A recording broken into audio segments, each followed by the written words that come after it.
Halo semuanya, jumpa lagi dengan saya Indra Karismiaji dalam acara Sinau, Siniar Indonesia Unggul. Siniar itu bahasa Indonesianya podcast. Nah, hari ini saya kedatangan seorang sahabat, Ibu Luciawati Dewi. Halo Bu, apa kabar? Halo Pak Indra, baik-baik Pak. Salam sehat Salam untuk sehat kita juga. semua. Ya, Betul. Lama juga kita nggak ketemu Bu ya. ya, agak lama ya Pak. Nah, Bu Lucy ini adalah rektor dari Universitas Karangturi di Semarang.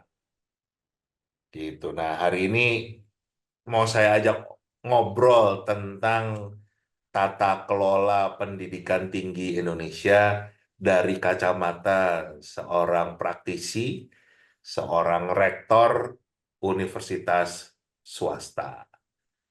Nah, kita mulai dulu, Bu, dari yang memang lagi rame sekarang nih ya, adalah meningkatnya eh, UKT, uang kuliah tunggal, juga IP dari PTN-PTN ini. Bahkan yang lucunya lagi, sekarang kuliah di PTN itu bisa jauh lebih mahal daripada kuliah di PTS.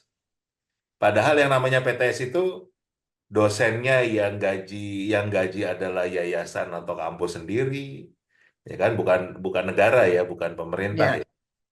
Kemudian juga tidak dapat BOPTN kan, biaya operasional ya. perguruan tinggi negeri. Jadi semuanya nyari sendiri lah. Tapi sekarang bisa lebih murah daripada PTN. Jadi kalau dari kacamata Ibu, ini ada apa sebenarnya? Ya, terima kasih Pak Indra. Memang baru-baru ini kan memang sangat ramai ya dengan UKT yang begitu mahal begitu ya. Bahkan untuk orang-orang tertentu itu sangat tidak masuk akal rupiah yang harus diberikan atau dibayarkan untuk kuliah di PTN. Ya. Saya agak kembali ke belakang. Pada saat saya muda ingin memasuki PTN begitu ya Pak ya. Itu PTN itu relatif murah Pak. Ya, Justru PTS yang mahal ya. betul. Tetapi memang PTN ini saringannya luar biasa. Ya, Jadi istilah saya hanya siswa lulusan SMA yang berprestasi saja yang bisa masuk PTN. ya, Tapi mulai tahun berapa saya agak lupa itu berbalik. Jadi hampir kalau dari kacamata saya ya Pak ya, pokoknya Anda punya uang bisa masuk PTN ya. Ini ada beberapa bukti lah teman anak-anak saya begitu ya Pak ya. Nah ini yang merubah paradigma bahwa sekarang ini PTN menjadi lebih mahal daripada PTS. PTS itu begini Pak, PTS itu kan berbiaya sendiri. Kami harus mencari biaya sendiri. Apakah itu dari sponsor, apakah itu dari uang mahasiswa, tetapi yang jelas kami harus berupaya sendiri untuk biaya dosen, biaya tendik, biaya operasional di dalam perkuliahan, praktikum, dan lain-lain itu. Jadi kami itu sebenarnya sudah terbiasa dengan apa ya efisiensi di dalam pengelolaan itu. Jadi kalau yang istilahnya yang pemborosan-pemborosan tidak penting, kami tidak akan lakukan dan terutama kami adalah memprioritaskan untuk pelayanan ke mahasiswa. Karena uang yang kami terima itu dari mahasiswa, dari uang kuliah mahasiswa. Sehingga kami harus mengembalikan di dalam bentuk pelayanan yang baik kepada mahasiswa. Dan itu sudah biasa Pak kami lakukan ya. Saya kira semua PTS seperti itulah ya. Jadi pelayanan itu kepada mahasiswa nomor satu ya. Bantuan dari pemerintah tidak ada yang katakan tanpa kompetisi. Jadi kami itu hanya dapat bantuan dana penelitian untuk dosen, tetapi itu pun dengan kompetisi.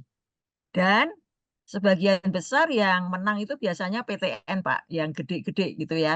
Sampai MM gitu ya penelitiannya begitu ya. Tapi kalau kita lihat penelitian M itu hasilnya bagaimana saya nggak tahu ya. Itu sudah berjalan puluhan tahun saya kira begitu ya ya. Itu yang sangat membedakan antara PTN dan PTS. Saya dengar-dengar PTN ini terutama yang mandiri ya, itu sangat mahal biayanya dan ada kemungkinan kalau saya tidak salah itu untuk membantu operasional yang ada di PTN tersebut. Operasionalnya apa? Nah, itu yang tidak jelas menurut saya ya. Ya, apakah mereka juga termasuk biaya operasional PBM? Saya kira kalau PBM dan lain-lain itu sudah dibantu pemerintah ya Pak ya. Tetapi mungkin ada yang lain-lain yang itu dibiayai juga oleh uang mahasiswa tersebut ya. Nah, ini memang antara suka dan duka bagi PTS. Kalau saya pribadi jujur mengatakan, nggak apa-apa deh UKT PTN mahal gitu. Biar mahasiswa pilih yang PTS gitu, Pak. Ya, jadi memang saya nggak tahu bagaimana kebijakan pemerintah ke depan antara keseimbangan PTN dan PTS. Walaupun mungkin tidak bisa sangat seimbang, tetapi berikanlah peluang kepada PTS untuk mendapatkan mahasiswa. Ini yang sangat berat, Pak, beberapa waktu ini. Ya, sampai sekarang pun bulan Juli ini PTN masih buka pendaftaran, Pak. Maksudnya masih buka seleksi gitu ya.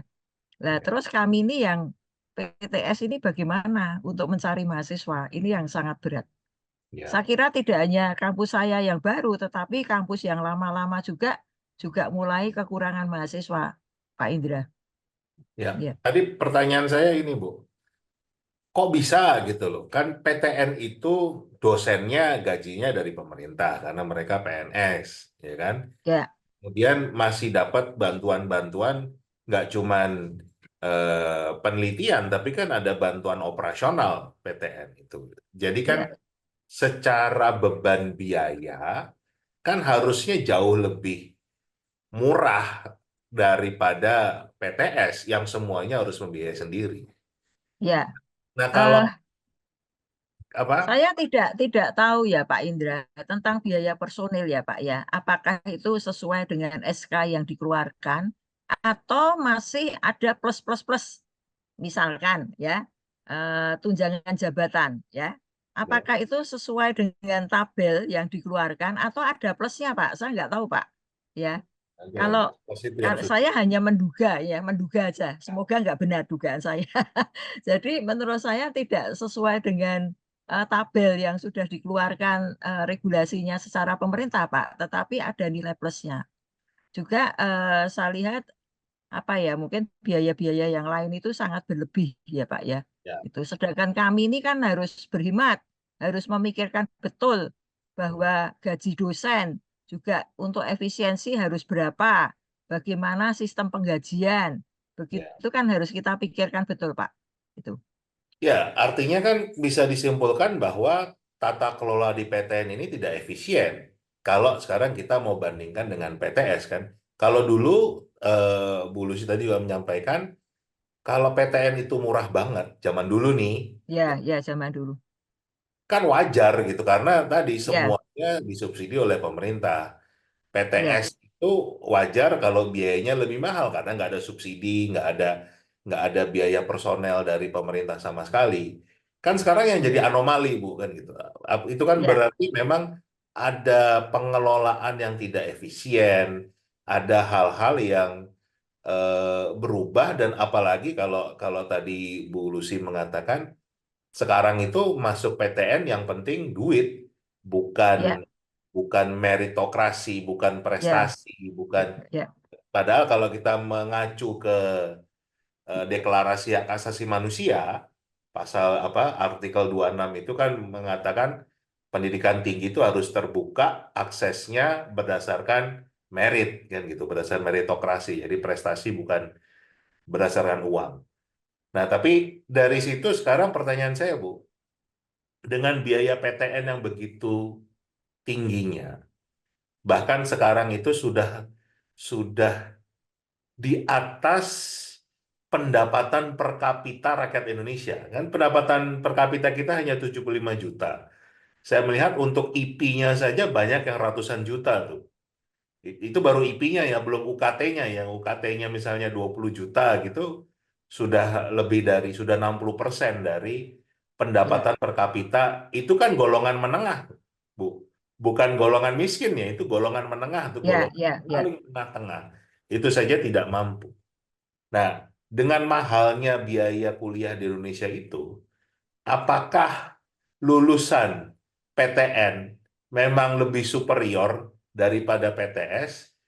Atau ya nanti kalau lulus lulus kuliah sama-sama punya gelar, sama-sama kerja, ya mulainya dari UMR juga semuanya. Ya, betul ya. Jadi kalau yang beberapa waktu yang lalu ini kan sudah apa ya Pak, ada kesimpulan bahwa harus diaudit ya Pak ya. Nah, Hmm. yang auditor itu yang harusnya tahu di mana titik-titik atau poin-poin tidak ada penghematan, pemborosannya di mana. Saya kira terkait juga dengan gaya hidup Pak. Jadi Gaya hidup. misal ya Pak ya, rapat sederhana Nah, aja. Ya kan PTN banyak di hotel, di mana ya kan. oh. Kadang rapat-rapat di luar negeri itu kan berbiaya mahal semuanya itu. Nah, kami kan tidak melakukan itu, apalagi saya sebagai universitas yang baru lahir begitu ya Pak. Itu penghematan begitu kan harus harus ketat begitu ya. Jadi misalkan kalau kami harus rapat di luar negeri, wah biayanya berapa itu? Ya, rapat di kampus saja bisa kok begitu kan ya. Kalau di hotel misalkan berbintang 5 juga sudah mahal begitu ya Pak ya. Saya kira termasuk gaya hidup yang membuat pemborosan-pemborosan seperti itu. Jadi apakah biaya yang dibayarkan oleh mahasiswa yang mahal itu, apakah itu totalnya kembali ke mahasiswa? Berapa persen yang kembali ke mahasiswa? Ya. Alasannya kemarin kan karena ini Pak, Merdeka Belajar kan Pak ya, magang dan sebagainya. Nah, pertanyaan saya apakah betul bahwa mahasiswa magang di mana saja itu dibiayai? Misal mahasiswa ingin magang ke luar negeri karena dia bahasa Inggrisnya bagus dan ada channel di luar negeri, apakah itu dibiayai misalkan ya? Nah, kalau itu memang dibiayai ya memang bisa mahal Pak ya. Tapi itu kan, sekali lagi untuk mahasiswanya, untuk kepentingan mahasiswa. Kalau itu masih untuk kepentingan mahasiswa, menurut saya masih, ya oke lah ya. Tetapi kalau ini adalah kepentingan untuk yang lain-lain, tidak dikembalikan, katakan 80% ke mahasiswa, ini yang kasihannya mahasiswanya, begitu. Jadi Hmm. kalau misalkan memang, perguruan tinggi negeri itu akan go internasional, sehingga mahasiswanya akan dimagangkan ke luar negeri, supaya ada join yang bagus dan bisa nanti mendapatkan ilmu atau skill yang berlebih, ya itu masih lumayan ya Pak ya. Tetapi sekarang poinnya ini loh, poinnya itu pemborosannya di mana gitu ya.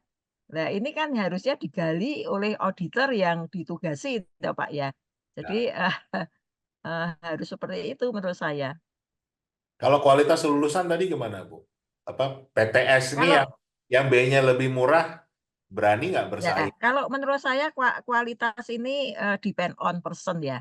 Jadi, PTS pun itu kalau dari bibit misalkan tidak begitu bagus masuk ke kami dan kami bimbing dengan benar-benar, saya kira lulusannya bisa kerja kok dan kerja di tempat yang bagus begitu ya. Semuanya tergantung dari mahasiswanya. Saya kira di PTN pun juga sama. Kalau bahkan kalau yang saya tahu dari cerita-cerita teman-teman itu, kalau di PTN itu justru kurang kurang diperhatikan loh, Pak. Beda Oh ya? dengan PTS loh, Pak. Kalau PTS kan kita mahasiswanya tidak begitu banyak, Pak.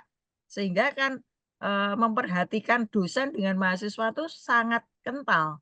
Jadi sangat tahu bagaimana mahasiswa A, B, C-nya itu sangat tahu, Pak. Karena memang kami tidak begitu banyak ya, beda dengan PTN. PTN mungkin kan setahun berapa ribu, berapa ratus gitu kan mungkin sudah nggak sempat lah untuk memperhatikan hal yang seperti itu, begitu.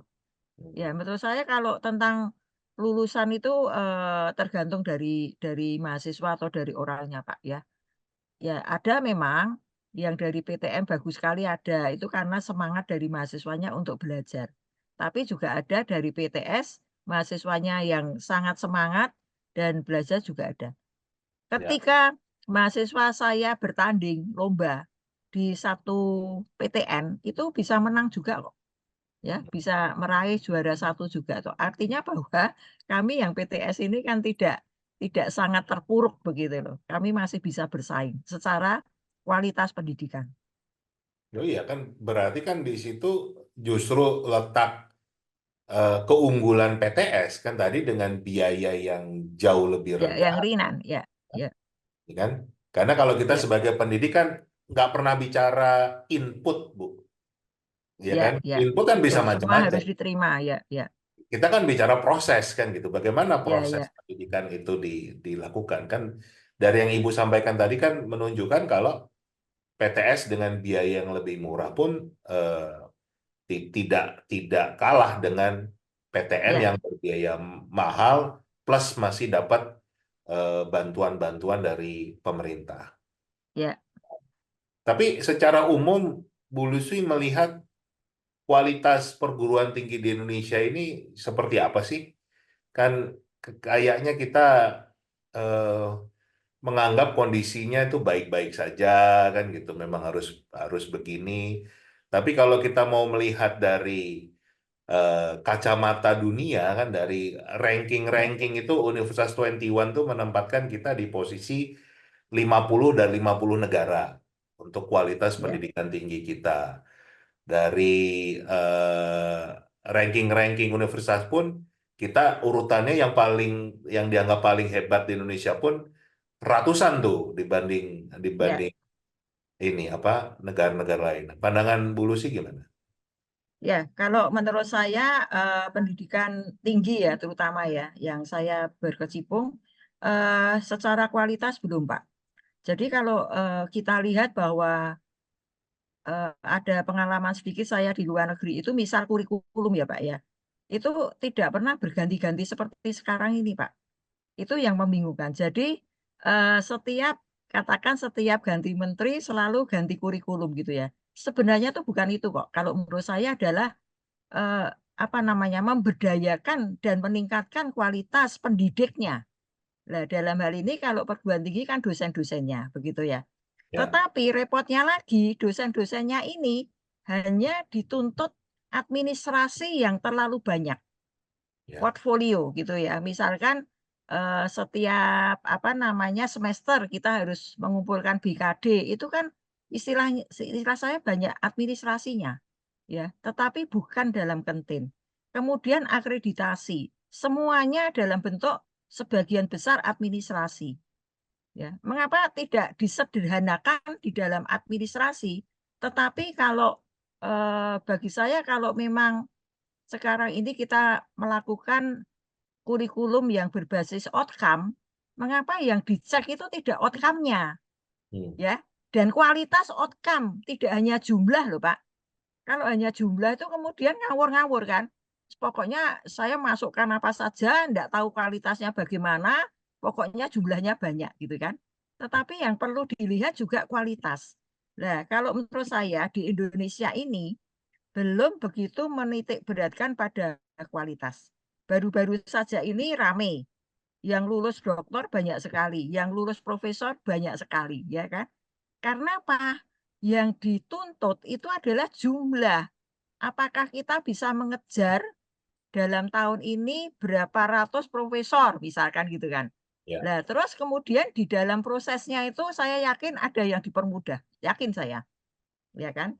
Walaupun saya belum bisa membuktikan itu ya, karena itu urusan tingkat tinggi begitu ya. Tetapi kalau diperhatikan ada yang profesor mengajukan 3 bulan SK keluar, 2 bulan SK keluar, ya. Ada ya, lagi kata-kata percepatan guru besar. Percepatan lektor tunggal itu kan artinya kan semuanya percepatan tapi tidak dilihat dari kualitas tentunya ya. Ya kata-kata percepatan itu loh, itu kan menurut saya aduh ini gimana ya. Kok nggak ada ya Pak di luar negeri itu mengatakan bahwa menjadi profesor harus dipercepat gini-gini kok nggak ada gitu loh. Ya jadinya ya alami saja kalau memang itu capable untuk menjadi profesor is okay, tapi nggak perlu dipercepat begitu. Sekarang banyak sekali Pak, akhir-akhir ini SK profesor yang berhasil kan, ya Ya, karena itu setiap wilayah LR Dikti itu berlomba-lomba cepat-cepatan banyak-banyaknya itu Pak. ya. Itu dari kacamata saya, sehingga menurut saya ya inilah, bentuk pendidikan yang ada di Indonesia. Jadi kalau menurut saya, dari aspek mutu pendidikan, kalau dibandingkan dengan luar negeri kok belum apa-apa ya. Saya nggak tahu kalau perguruan tinggi yang, PTN yang sudah dikenal-kenal bagus ya, misalkan, beberapa memang bagus, 5 besar perguruan tinggi negeri gitu ya. Tetapi kalau yang lain-lain apakah ya begitu, gitu ya. Begitu Pak Indra. Nanti saya secara khusus akan bertanya masalah guru besar, Bu. Tapi sekarang tadi mau mau membahas dulu tentang posisi dosen di Indonesia. Kalau menurut saya, kalau kita mau membandingkan di negara lain, Ya, eh, mungkin saya belum pernah ya melihat di negara lain itu yang menempatkan dosen sebagai birokrat. Kan di ya, Indonesia ya. ini Ya, posisinya dosen ndak sebagai ada. birokrat karena dia Ya, adalah ya. PNS. Ya, ya. Ya kan? PNS itu kan birokrat, jadi Ya, sebetulnya ya wajar kalau bebannya jadi beban administrasi. Karena ya. tugas birokrat itu adalah administratif. Ya, ya, Sedangkan administratif. kalau di luar negeri itu paling utama adalah periset, hasil Riset, Pak. riset Ya, baru ya. dijadikan bahan ajar kan. Ya, ya, Nah, ya. kenapa di Indonesia itu dosen ditempatkan sebagai birokrat, Bu? Karena birokrat yang mendatangkan uang, Pak. Maksudnya gimana, Bu? Ya, kalau Bapak diberi jabatan, ya, Hah?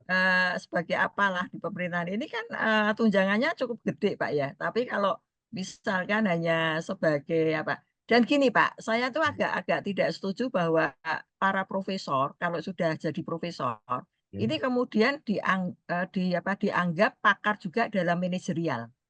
Kan belum tentu, Pak. Beda, beda. Ya Ya, kan? Jadi ya, misalkan terus jadi rektor, jadi apa-apa gitu loh, walaupun di kampus ya Pak ya.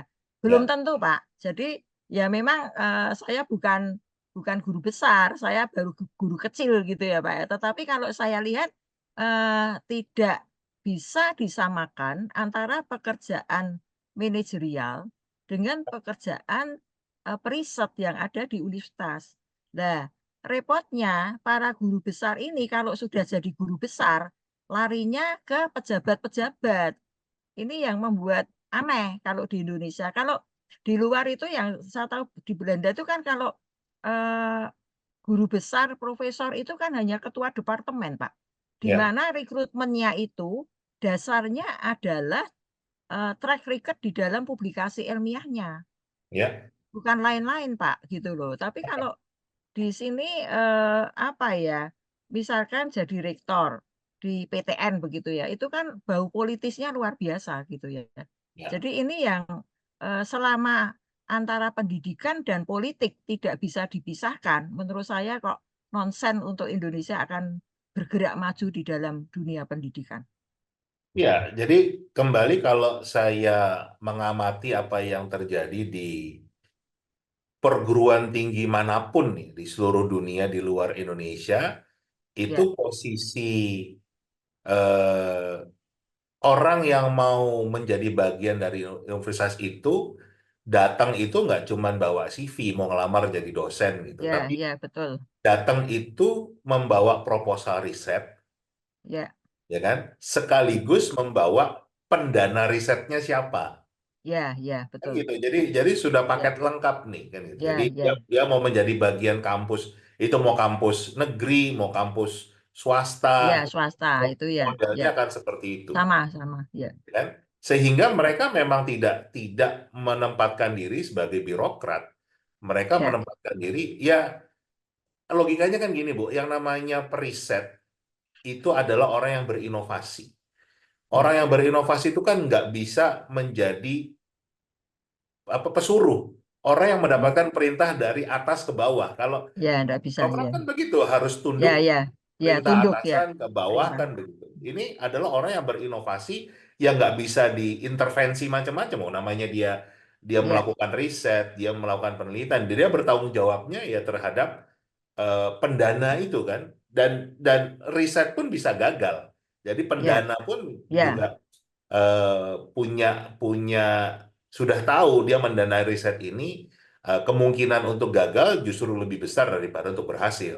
ya, ya, Dari hasil riset itu yang tadi saya katakan baru dijadikan bahan ajar kan buat ya, mahasiswa. Jadi sebetulnya di kampus manapun eh, yang menjadi hal paling utama itu adalah riset, ya, bukan pengajaran. ya, Sedangkan di betul. Indonesia ini kan semuanya ngajar. Ya, pengajaran. Risetnya Ya. justru nomor sekian dan bahkan saya tuh suka ketawa kalau melihat bagaimana Hmm. proses riset di Indonesia itu satu harus ngikutin alur bagaimana keuangan pemerintah yang ujungnya risetnya harus berhasil. Karena kalau nggak berhasil dianggap menggelapkan uang negara kan. Ya, ya, Jadi kan malah bohong semua. Gimana ya logikanya riset itu kan pasti lebih banyak gagalnya daripada berhasilnya. Tapi karena ya, menggunakan uang negara, akhirnya menggunakan ilmu cocokologi kan, ya. apa? Jadi pokoknya harus berhasil gitu. Harus sesuai ya hasilnya. Nah, iya kan gitu. Belum lagi tadi Bu masalah saya baru aja ngobrol dengan beberapa akademisi yang dari universitas swasta yang dia sudah kapok untuk mengambil dana hibah dari pemerintah itu karena dia bilang begini, Ya, bayang ribet Pak. Mas Indra, dia bilang uang itu dana itu cairnya bulan April, Betul, betul. sedangkan kami melakukan riset ya harus dari Januari kan gitu.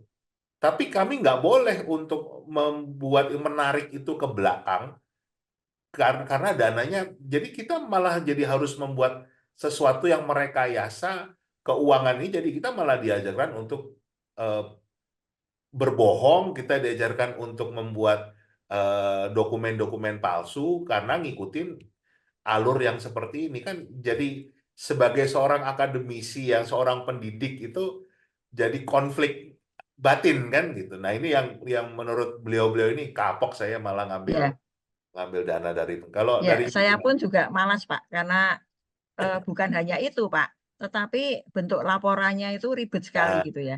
Dan ya gini Pak, kalau kampus ingin membantu dosennya yang dapat hibah riset, itu hmm, memang harus ada dana talangan Pak. hmm, Karena cairnya dana itu nanti sangat mepet dengan waktu LPJ-nya, ya laporan pertanggungjawabannya. Ya nggak mungkin toh Pak, ya kan.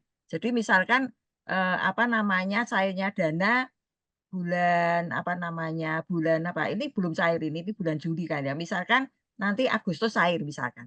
Nanti hmm. misalkan ada hubungan Oktober harus sudah pertanggungjawaban kan ya nggak mungkin Pak kalau itu baru cair baru mulai riset ya Risetnya mana dua ada. bulan Ah ya kan nggak ada ya riset ya apa 2 bulan itu otomatis ya harus ada dana talangan dulu untuk itu. Jadi iya kalau nggak begitu nggak bisa Pak. Itu pasti datanya bohong-bohongan. Kalau begitu. Mana ada riset berapa bulan bisa mendapatkan data yang bagus kan ya nggak bisa lah ya.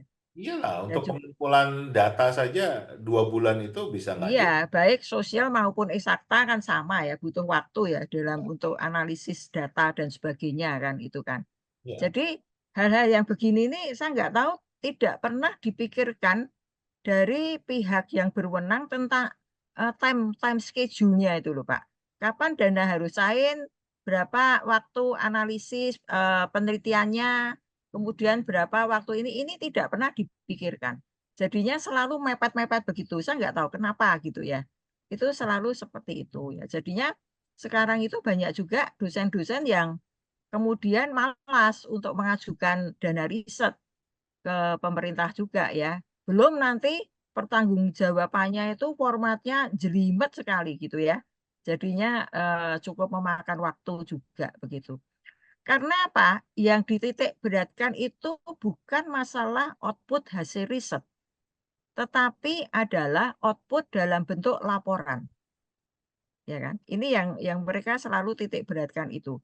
Dan itu pun kalau risetnya tidak benar-benar akurat atau tidak benar-benar dilakukan dengan baik, mana bisa itu dipakai sebagai acuan. untuk kemudian riset-riset berikutnya. Ya. Jadi itu yang berbahaya kalau di Indonesia itu. Jadinya dan juga begini, kalau saya lihat ini guru besar itu kalau di luar negeri kan sangat konsisten dengan keilmuannya ya Pak ya. Oh iya, Ya sangat saya mohon maaf kalau di Indonesia kesannya tuh profesor itu jadinya apa-apa bisa. Jadi ilmunya ilmu gado-gado gitu kan. Nah ini yang payah lagi kalau seperti itu ya.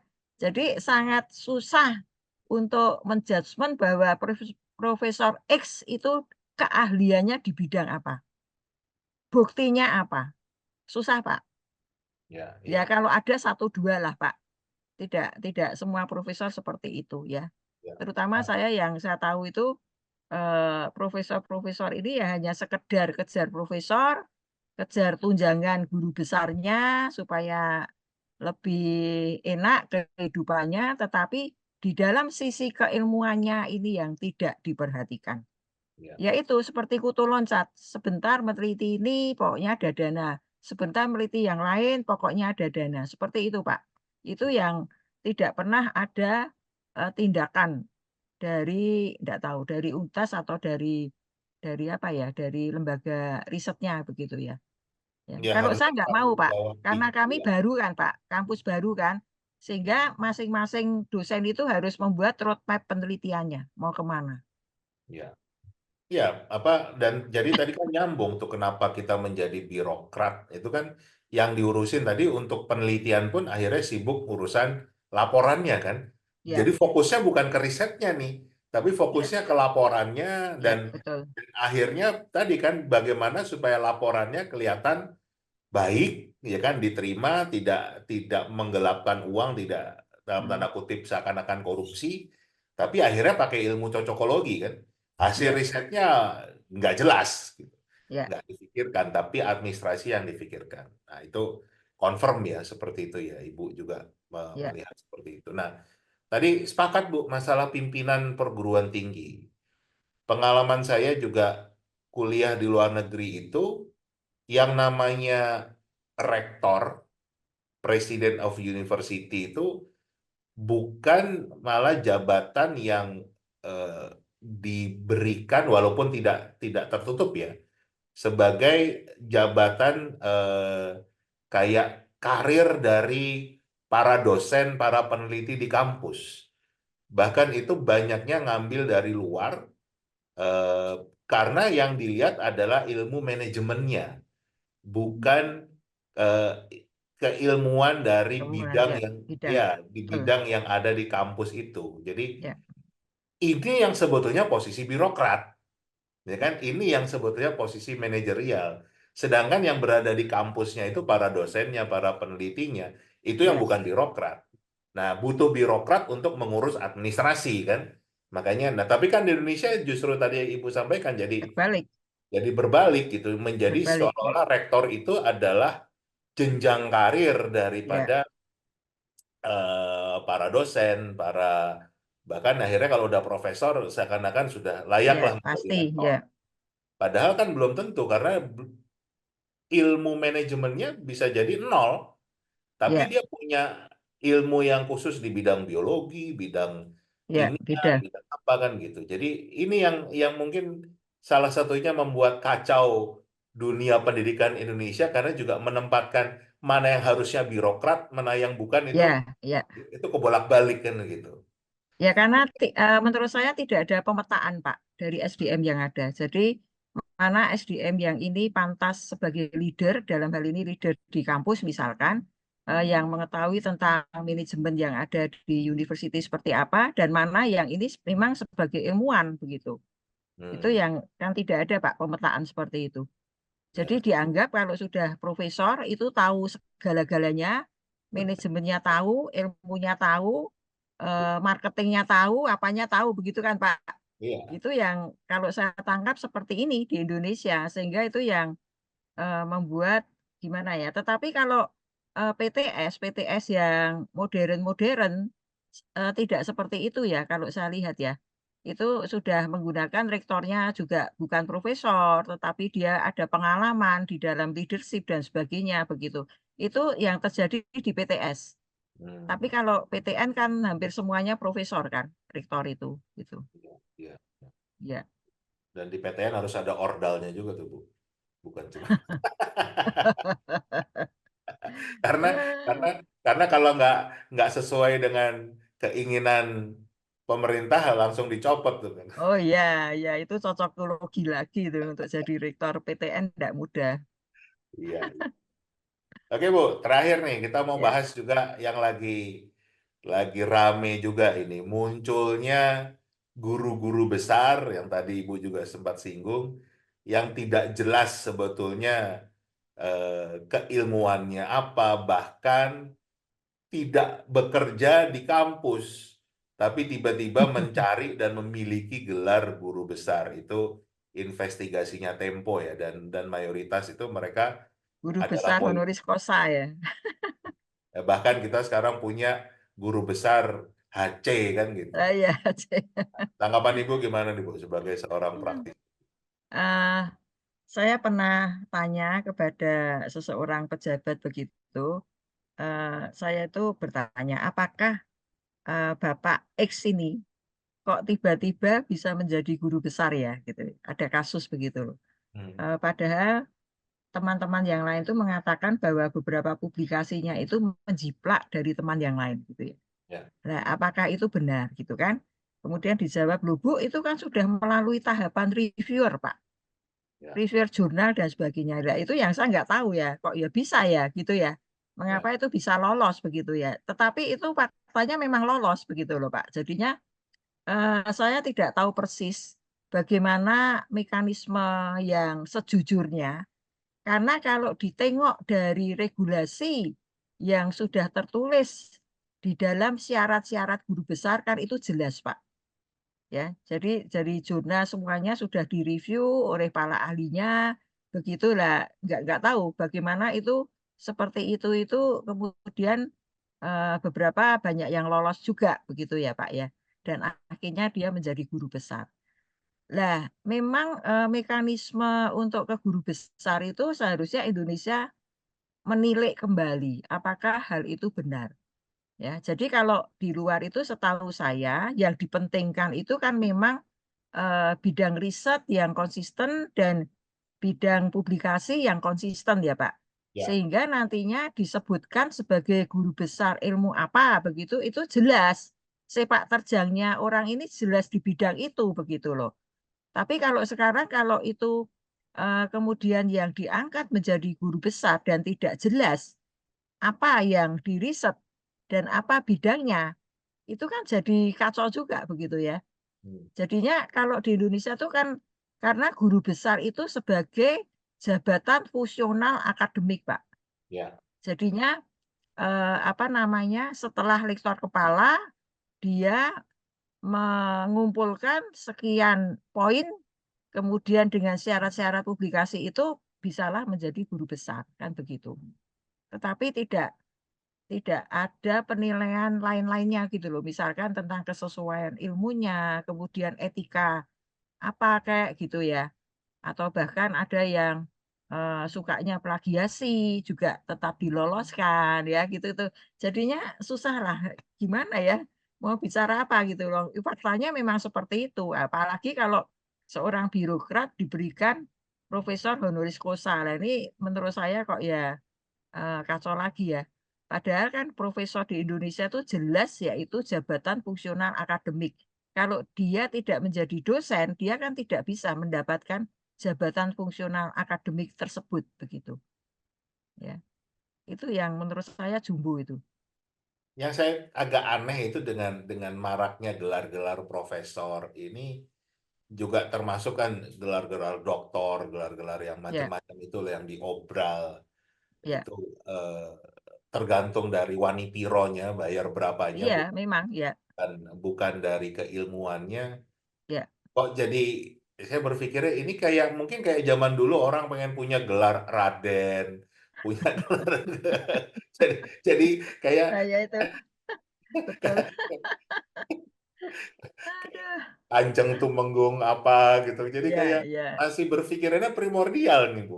Gitu nggak iya, sih? iya. Saya melihatnya jangan-jangan masyarakat kita berpikirnya masih seperti itu, menganggap gelar-gelar ini adalah sebuah kebanggaan yang seolah menempatkan mereka sebagai darah biru kan, sebagai Ya, bangsawan kan gitu, bangsawan bangsawan era abad 21 di Indonesia ini yang gelarnya profesor gitu.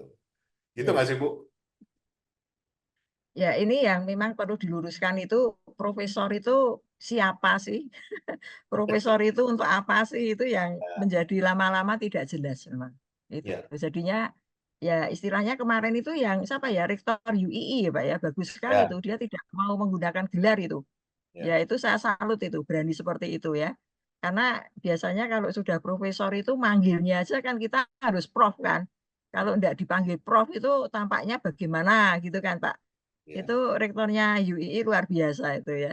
Dia tidak mau ditulis namanya profesor dan gelar-gelar lainnya itu ya.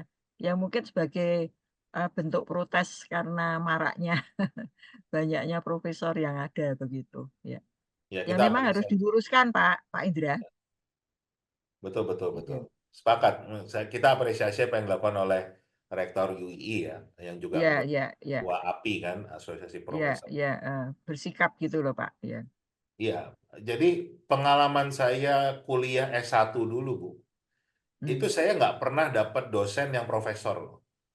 Karena memang Ya, ya, jumlahnya di kampus saya pun nggak banyak ah, orang yang punya. ya, ya zaman dulu Memang juga. memang S3 semua, kita manggilnya doktor semua, tetapi nggak. Ya, Saya belum pernah dapat satupun dosen yang profesor. Karena ya, memang memang betul-betul harus yang orang sangat ahli ya, di ya, ya, bidangnya, betul. kan? Dan apa nggak sembarangan gitu untuk Ya, dapat tidak sembarangan. gelar tersebut. Dan yang paling penting adalah memang kerjanya di kampus, Ya, ya, bukan kerjanya di gedung DPR, ya bukan riset toh kerjanya Pak. di Kerjanya pasti riset lah. kerjaan utamanya riset dan hasil risetnya dia yang akan mendiseminasikan Ya, sebagai bahan ajar tadi kan dia punya ya, sebuah ilmu baru jadi nggak cuma sekedar menulis jurnal kalau ya, menulis jurnal itu kan bisa siapa aja nulis jurnal tanpa riset pun sekarang tuh kita pakai AI mau nulis ya, ya, jurnal pun ya, bisa bisa. kan, Ya, kan? Tapi justru yang profesor ini adalah dia sudah menemukan entah teori baru entah ya, teori baru. inovasi Hmm. baru dan Ya. itu yang memang dilakukan risetnya nggak tadi kayak 2 bulan Bu Oh risetnya ya, itu bisa tahunan. bisa belasan puluhan Ya, tahun ya, ya, gitu. Itulah kenapa dia mendapatkan gelar profesor ya, tenure itu kan profesor itu dapat ya, ya, yang namanya tenure atau kontrak ya, sampai ya, dia pensiun ya, betul. di Ya, di luar negeri kan modelnya seperti itu. ya, gitu. Ya, ya. Dan juga satu departemen itu paling satu profesor, Pak, yang eh, apa sebagai leadernya begitu kan, Pak. Kan Ya, tidak banyak profesor kan gitu. betul, betul, betul. Itu itu itu yang terjadi di luar. Nah, kita ini malah obral Iya, iya, gelar obra profesor. profesor. Saya juga heran ya kalau misalkan ada yang misalkan saya diberi gelar profesor begitu, tapi kalau saya nggak tahu apa-apa tuh apa ya nggak malu juga ya, Pak ya. Nah, saya mau cerita nih, Bu. Saya kan berapa kali buat kegiatan konferensi internasional ya, beberapa Iya, kali saya ngundang eh, apa akademisi dari luar negeri, mereka dalam konferensi itu dan beberapa kali mereka minta diajak ke kampus-kampus lah untuk ngobrol hmm, dengan akademisi juga. Nah, mereka tuh bingung ketemu beberapa profesor hmm. yang nggak bisa bahasa Inggris. Oh ya banyak banyak itu. Ya. Nah, itu mereka bingung semua. Gimana caranya profesor nggak bisa bahasa Inggris karena Karena mereka tahu tidak pernah kuliah di luar negeri, Pak itu. Made in Indonesia pure. kan kalau pertanyaan mereka kan sangat sangat masuk akal karena mereka tahu Indonesia ini kan tidak seperti Jepang yang semua buku dialih bahasakan menjadi bahasa Jepang.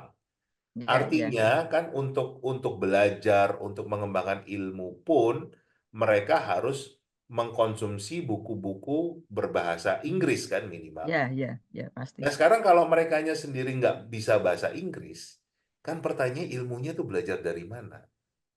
Kan Mungkin itu. mungkin bisanya membaca bisa Pak, tapi mungkin speakingnya tidak gitu. Bisa jadi begitu.